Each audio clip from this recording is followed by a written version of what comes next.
नमस्कार.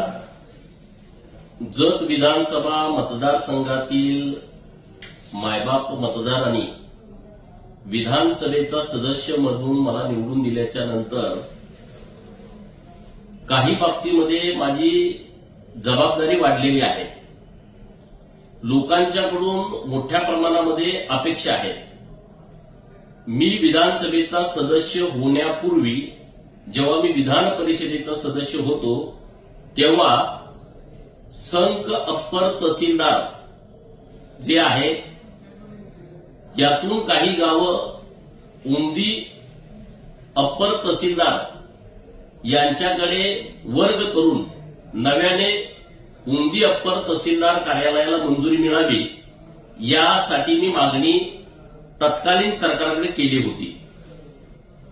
मला वाटते मार्च 2024च्या दरम्यान महसूल मंत्री राधाकृष्ण विखे पाटील साहेब यांच्याकडे एक बैठक पण झाली होती आणि त्या बैठकीमध्ये सविस्तरपणे आम्ही मांडणी केली होती. आता ती प्रक्रिया पुढे जाते.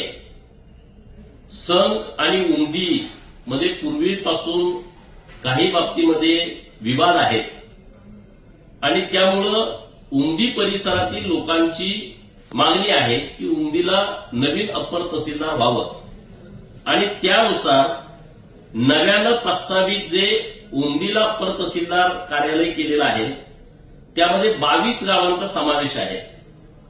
त्यामध्ये उंदी, विठ्ठलवाडी, उटगी, लमाणतांडा, उटगी, निगडी बुद्रुक, सुसलाद, सोनलगी, बुर्गी खुर्द, अक्कळवाडी, माणिकनार, बुर्गी बुद्रुक, बालगाव, हळली, करजगी, वेळोंडगी, जाडरबोबला, सोन्याळ, लकडेवाडी, गिरगाव, लवंगा, गुलगुजनार, जालिहाळ, बुद्रुक अशी 22 गावं उंदी अप्पर तहसीलमध्ये येत आहेत, प्रस्तावित केलेली आहेत.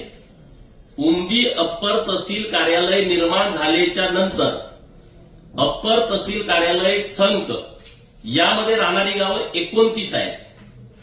त्यामध्ये संक, गोंधळेवाडी, खंडनाळ, दरीबडची, लमाणतांडा, दरीबडची, आसंगी तुर्क, कागनरी, मोठेवाडी आसंगी, धुळकरवाडी, अंकलगी, कुलाळवाडी, सिद्धनाथ, जालियाळ खुर्द, पांढरेवाडी, तिकोंडी, पांडोजरी, पारधेवस्ती, करेवाडी तिकोंडी, कोणतेव बोबलाद, करेवाडी कोणतेव बोबलाद, मोठेवाडी कोणतेव बोबलाद, कोनबग्गी, मोरबग्गी, भिवरगी, माडग्याळ, फसपेट, गुड्डापूर, आसंगी, जत आणि तिल्ल्या असे 29 गावांचा समावेश आहे.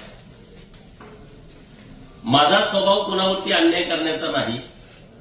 सर्व घटकांना न्याय देण्याच्या दृष्टिकोनातून हा आमचा प्रयत्न आहे.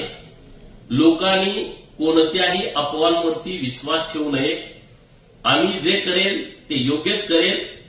संघमध्ये वेगवेगळी कार्यालय यावीत यासाठीचाही माझा प्रयत्न सुरू आहे आणि त्यातील एक भाग म्हणून एक मोठं हॉस्पिटल आपण सरकारी प्रस्तावित केलेलं आहे. ते पण मंजुरीच्या टप्प्यामध्ये आहे.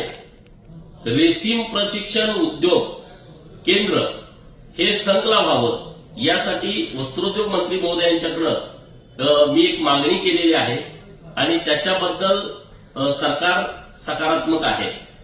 तर अशा पद्धतीचे वेगवेगळे निर्णय राज्य सरकार संघच्या बाबतीमध्ये घेत आहे.